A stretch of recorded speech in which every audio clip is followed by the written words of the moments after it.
Hello बच्चों, आज हम अपनी कक्षा 12वीं की पाठ्य पुस्तक आरोह भाग 2 का पाठ पढ़ेंगे। हम इसमें काव्य खंड में पढ़ रहे थे, तो काव्य खंड में तुलसीदास जी के बारे में पढ़ेंगे। फिर उन्होंने जो कवितावली और लक्ष्मण मूर्छा और राम विलाप लिखा है, इसके बारे में पढ़ेंगे। बच्चों, ये पाठ 2 भाग में बनाया है मैंने। तो इस भाग में हम पहला भाग पढ़ेंगे, जिसमें तुलसीदास जी का जीवन परिचय और कवितावली जो उत्तरकांड से ली गई है उसकी व्याख्या, प्रसंग और विशेष पढ़ेंगे। दूसरे भाग में मैंने लक्ष्मण मूर्छा और राम विलाप बनाया है, आप उसे वीडियो के थ्रू पढ़ सकते हैं। तो बच्चों, शुरू करते हैं। सबसे पहले हम देखते हैं हमारा कवि परिचय। तुलसीदास जी का जन्म बांद्रा जिले के राजापुर गांव में सन 1532 में हुआ था। कुछ लोग इनका जन्म स्थान सोरो मानते हैं। इनका बचपन कष्ट में बीता। बचपन में ही इनके माता पिता चल बसे थे, उनका वियोग इन्हें सहना पड़ा। गुरु नरहरि दास की कृपा से इनको राम भक्ति का मार्ग मिला। इनका विवाह रत्नावली नामक युवती से हुआ। कहते हैं कि रत्नावली की फटकार से ही वे वैरागी बनकर राम भक्ति में लीन हो गए थे। विरक्त होकर ये काशी, चित्रकूट, अयोध्या आदि तीर्थों पर भ्रमण करते रहे। इनका निधन काशी में सन 1623 में हुआ। इनकी रचनाएं जो हैं रामचरितमानस, कवितावली, रामलला नहछू, गीतावली, दोहावली, विनय पत्रिका, रामाज्ञा प्रश्न, कृष्ण गीतावली, पार्वती मंगल, जानकी मंगल, हनुमान बाहुक, वैराग्य, संदीपिनी। इनमें से रामचरितमानस एक महाकाव्य है। कवितावली में रामकथा, कवित्व, सवैया छंदों में रचित है और विनय पत्रिका में स्तुति के गेपद हैं। ये बच्चों इनकी रचनाएं थी। इनकी काव्यगत विशेषताएं देखते हैं। गोस्वामी तुलसीदास जी राम भक्ति शाखा के सर्वोपरि कवि हैं। ये लोकमंगल की साधना के कवि के रूप में प्रतिष्ठित हैं। यह तथ्य न सिर्फ उनकी काव्य संवेदना की दृष्टि से, वरन काव्य भाषा के घटकों की दृष्टि से भी सत्य है। इसका सबसे बड़ा प्रमाण यही है कि शास्त्रीय भाषा संस्कृत में सर्जन क्षमता होने के बावजूद इन्होंने लोक भाषा यानी अवधी और व्रज में साहित्य की रचना की है। इनकी जो भाषा शैली है वो हिंदी क्षेत्र में प्रचलित सारे भावात्मक तथा काव्यभाषी तत्वों का प्रतिनिधित्व करती है। उनमें भाव विचार, काव्य रूप, छंद तथा काव्य भाषा की बहुत ज़्यादा समृद्धता के साथ मिलती है। ये अवधी तथा व्रज भाषा की संस्कृत कथाओं में सीताराम और राधा कृष्ण की कथाओं को साधिकार कर अपने अभिव्यक्ति का माध्यम बनाते हैं। उपमा अलंकार के क्षेत्र में जो प्रयोग इन्होंने किया वो कोई और भी नहीं कर पाया। तो ये कहा भी जाता है कि जिस प्रकार से उपमा अलंकार के क्षेत्र में जो प्रयोग विशिष्ट कालिदास की पहचान है, वही सांग रूपक के क्षेत्र में तुलसीदास की है। बच्चों, ये था इनका जीवन परिचय। अब कविता का प्रतिपाद्य और सार समझते हैं। तो इस भाग में मैं आपको पहली कविता करा रही हूँ, कवितावली। तो इसी का प्रतिपाद्य, सार और व्याख्या को हम पढ़ते हैं। प्रतिपाद्य देखिए क्या है। कविता में कवि ने बताया कि संसार के अच्छे बुरे समस्त लीला प्रपंचों का आधार पेट की आग का दारुण व गहन यथार्थ है, जिसका समाधान में राम रूपी धन श्याम के कृपा जल में देखते हैं। उनकी राम भक्ति पेट की आग बुझाने वाली यानी जीवन के यथार्थ संकटों को समाधान करने वाली है, साथ ही जीवन बाह्य आध्यात्मिक मुक्ति देने वाला है। तो क्या कह रहे हैं इसमें, सार देखिए इसमें कि कविता में जो है कवि ने पेट की आग को यानी भूख को सबसे बड़ा बताया है। मनुष्य सारे काम इसी आग को बुझाने के उद्देश्य से करता है, चाहे वे व्यापार हो, खेती हो, नौकरी हो, नाच गाना हो, चोरी हो, गुप्तचरी हो, सेवा टहल हो, गुणगान हो, शिकार हो, जंगलों में घूमना हो, कोई भी काम हो, सब व्यक्ति पेट की आग को बुझाने के लिए ही करता है। और अपनी संतानों को भी कई बार अपनी पेट की आग बुझाने के लिए व्यक्ति अपनी संतान तक को बेचने के लिए विवश हो जाता है। तो ये जो पेट की आग समुद्र की आग से भी बड़ी बताई है इसमें। तो ये कह रहे हैं कि इस आग को सिर्फ राम रूपी घमसान यानी राम रूपी वर्षा से ही बुझाया जा सकता है। राम की भक्ति से ही इसको समाप्त किया जा सकता है और उसी से सबका कल्याण हो सकता है। तो देखिए बच्चों, पहली अब हम व्याख्या शुरू करते हैं कवितावली उत्तरकांड से। इसकी हम पहले मैं पढ़ूंगी और कठिन शब्द बताऊंगी आपको, उसके बाद आपको इसका प्रसंग और व्याख्या मैं आपको इस वीडियो में समझाऊंगी। देखिए पहला, किसबी किसान कुल बनिक भिखारी भाट, चाकर चपलनट चोर चार चेटकी, पेट को पढ़त गुण गढ़त चढ़त गिरी, अटत गहनगन अहन अखेटकी, ऊंचे नीचे करम धर्म अधर्म करी, पेट ही को पचत बेचत बेटा बेटकी, तुलसी बुझाई एक राम घनश्याम ही ते, आगी बढ़वागी ते, बड़ी है आगी पेट की। तो बच्चों देखो इसमें कठिन शब्द हैं जो, जैसे किसबी, किसबी का मतलब होता है धंधा, कोई भी व्यापार है ना।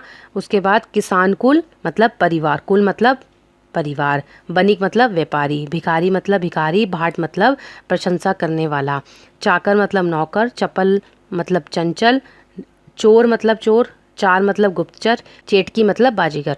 पेट को मतलब पेट की, गुण मतलब गुण गणत मतलब विभिन्न कलाएं व विद्याएं, चढ़त मतलब चढ़ती हैं, अटत मतलब घना जंगल, गहनगन, अटत मतलब गहरा है, गहनगन मतलब घना जंगल, अहन मतलब दिन, अखेटकी मतलब शिकार करना, ऊंचे नीचे कर्म, कर्म मतलब कार्य करता है, धर्म अधर्म करी, धर्म अधर्म मतलब पाप करने को भी जो होता है धर्म का साथ या पाप का साथ देता है ना। पेटकी को मतलब बुझाना, पचत मतलब पचना, बेचत मतलब बेचता है, बेटा बेटी की मतलब बेटा या बेटी को, तुलसी यानी तुलसीदास, बुझाई मतलब शांत करना या बुझाना, एक राम घनश्याम, घनश्याम मतलब काला बादल, घनश्याम मतलब यहाँ पे काला बादल से है, आगी मतलब आग्नि, बड़वागीते मतलब समुद्र की आग, और पेट की मतलब भूख। तो बच्चों ये थे इसमें कठिन शब्द। अब देखिए पहले मैं प्रसंग बताती हूँ फिर इसकी व्याख्या समझाऊंगी। प्रस्तुत कविता हमारी पाठ्य पुस्तक आरोह भाव में संकलित कवितावली के उत्तरकांड से उद्गृत है। इसके रचयिता तुलसीदास जी हैं। इस कविता में कवि ने तत्कालीन सामाजिक व आर्थिक दुर्वस्था का यथार्थपरक चित्रण किया है। अब देखिए क्या कहते हैं तुलसीदास जी। तुलसीदास जी कहते हैं कि इस संसार में, पहली लाइन का मतलब देखिए, मजदूर, किसान वर्ग, व्यापारी, नौकर, दूसरी लाइन भी, चंचल, नट, चोर, दूत, बाजीगर आदि सभी अपना पेट भरने के लिए अनेकों काम करते हैं।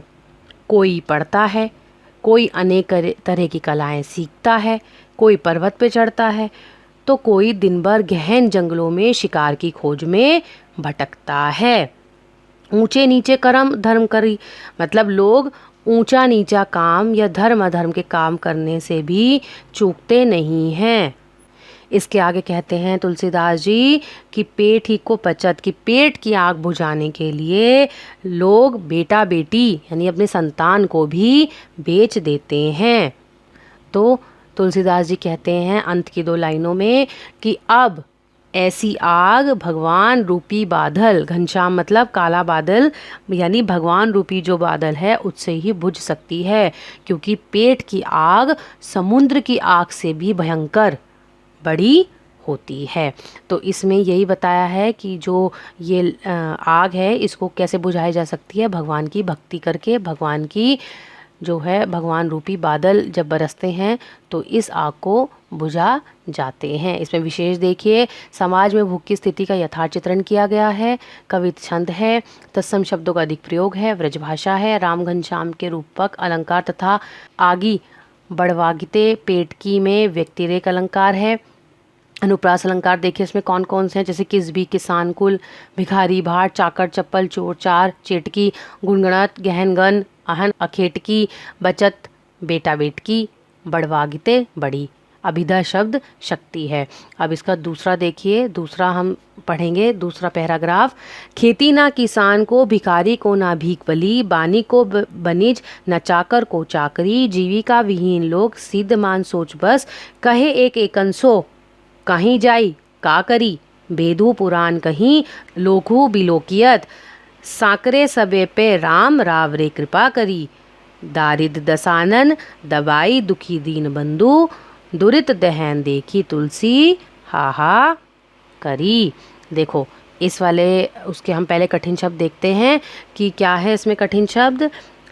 पहली लाइन में बली है, बली मतलब दान दक्षिणा, बनिक मतलब व्यापारी, बनिज मतलब व्यापार, चाकर मतलब नौकर, चाकरी मतलब नौकरी, जीविका विहीन मतलब रोजगार से रहित, जिसके पास रोजगार नहीं हो, सिद्धमान मतलब दुखी, सोच मतलब चिंता, बस मतलब वश में, कहे एकन आनंसो, एकन आनंसो का मतलब आपस में, काकरी, काकरी मतलब क्या करें, बेदहु मतलब वेद, पुराण मतलब पुराण, लोको मतलब लोगों में, बिलोकियत मतलब देखते हैं, साकरे मतलब संकट, सबे पर सब पर, रावरे मतलब अपने ही, दरीद दसानन मतलब गरीबी, दबाई मतलब दबाए, दीन बंधु मतलब दुखियों पर कृपा करने वाले, दुनी मतलब संसार, दुरित दहन, दुरित दहन का मतलब होता है, दुरित मतलब रावण यानी दहन मतलब पाप को जलाने वाला। देखी तुलसीदास, तुलसीदास देख रहे हैं, हाहा करी मतलब परेशान हो रहे हैं, दुखी हो रहे हैं, हाहाकार मचा रहे हैं। तो ये थे इसके कठिन शब्द। प्रसंग जैसे हमने पहले लिखा हम वैसे ही लिखेंगे। अब इसकी व्याख्या देखिए। तुलसीदास जी कहते हैं कि जब अकाल की भयानक स्थिति आती है, जब किसान के पास खेती नहीं होती और खेती होती भी है तो उसके पास कुछ नहीं मिलता, भिखारी को भीख ना मिले, दान दक्षिणा ना मिले, तो क्या होता है, जीवन निर्वाह करना बहुत मुश्किल हो जाता है। उसको कहीं भी भोजन नहीं मिलता, व्यापारी को व्यापार का साधन नहीं मिलता, नौकर को नौकरी नहीं मिलती। इस प्रकार चारों तरफ जब बेरोजगारी होती है, आजीविका के साधन ना रहने से लोग दुखी और चिंता में डूबे हैं। वे एक दूसरे से पूछते हैं कहाँ जाएं, क्या करें। वेदों पुराणों में ऐसा कहा गया है और लोकों में ऐसा देखा गया है कि जब जब संकट उपस्थित हुआ है तब तब राम ने सबकी कृपा करी है। तो वो कह रहे हैं कि जब ऐसी स्थिति उत्पन्न हो जाती है कि चारों तरफ हाहाकार मच जाता है तो राम को धरती पर आना ही पड़ता है, यानी राम को दर्शन देने ही पड़ते हैं। हे दीन बंधु, इसी तरीके स्थिति उत्पन्न हो गई है।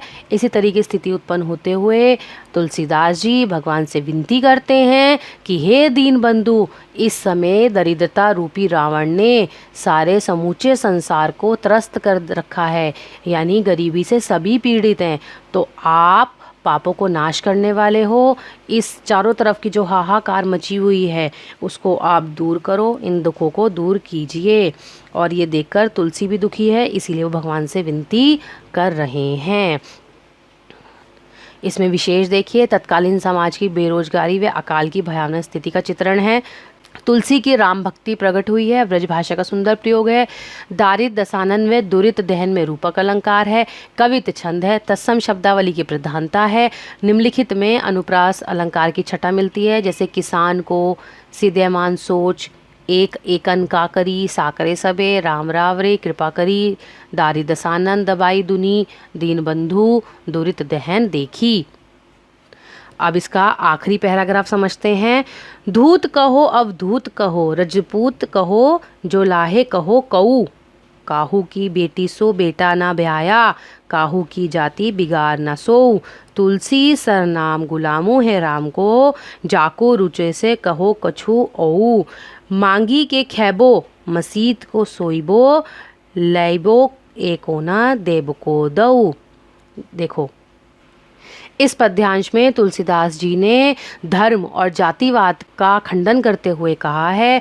पहले कठिन शब्द देखिए आप। धूत मतलब त्यागा हुआ, अवधूत मतलब सन्यासी, रजपूत मतलब राजपूत, जुलाहा मतलब जुलाहा, कऊ मतलब कोई, काहू की मतलब किसी की, बेटी सो मतलब बेटियों को, बेटा मतलब बेटा, ब्याह मतलब शादी, काहू की मतलब किसकी, बिगाड़ मतलब बिगाड़ा, तुलसी सरनाम मतलब प्रसिद्ध, गुलामू मतलब दास, जाको मतलब जिसकी इच्छा हो, जाको रुचे मतलब जिसकी इच्छा हो, औ मतलब और, खैबो मतलब खाऊंगा, मसीहत मतलब मस्जिद, सोइबे मतलब सोऊंगा, लेबो मतलब लेना, दैब मतलब देना, दो मतलब दोनों।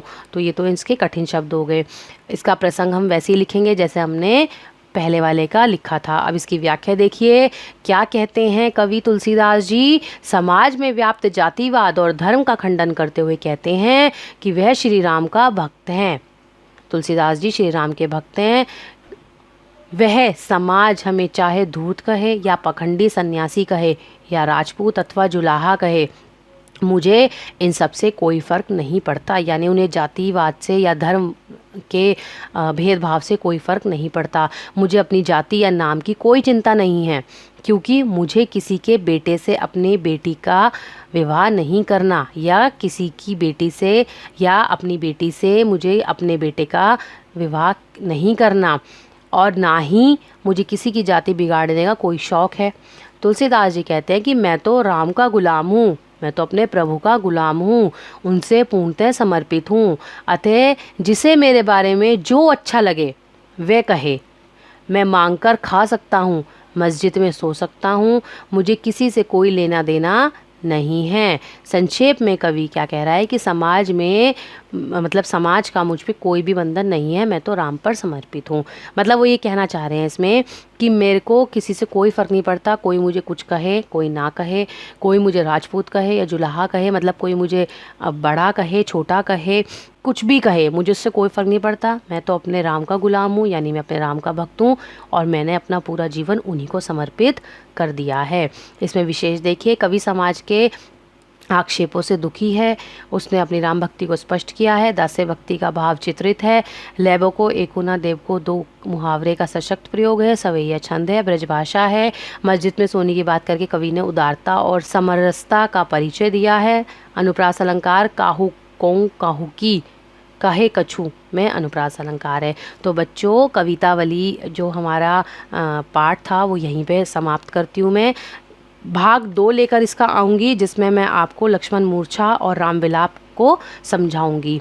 मेरे चैनल को आप सब्सक्राइब करिए, इस वीडियो को लाइक शेयर करिए और मुझे कमेंट करके बताइए कि ये वीडियो आपको समझ में आई। धन्यवाद।